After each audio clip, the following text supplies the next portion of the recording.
शिव्या देखील द्यायची।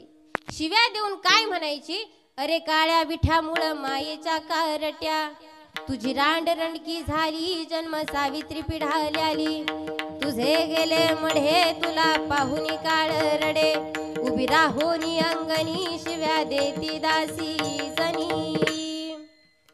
काय म्हणते हो जनी की अरे काळ्या विठ्या तुझी रांडरंडकी झाली। अशी शिवी फक्त आपल्या शेजारणीला द्या बरं। महिला मंडळ प्रयोग करू नका, कारण आपल्या डोक्यावर एकही केस राहणार नाही, कारण ती जनाबाई होती। देवाकरिता महत्वाचा आहे तो भाव, देवाला गरज आहे ती भावाची। एवढा मोठा देव आहे, पण आमच्या जनाबाईने त्याच्या गळ्याला दोर बांधला। कशाचा दोर बांधला, तर भावाचा दोर बांधला। एवढा मोठा प्रभू आमच्या यशोदा मातेनं पकडला। कसा पकडला, त्याला उखळाला बांधलं। कशाच्या जोरावर, भावाच्या जोरावर। माऊली हरिपाठामध्ये वर्णन करते, भाऊबळे आकळे एरवीना कळे, भाऊबळे आकळे एरवीना कळे, भाव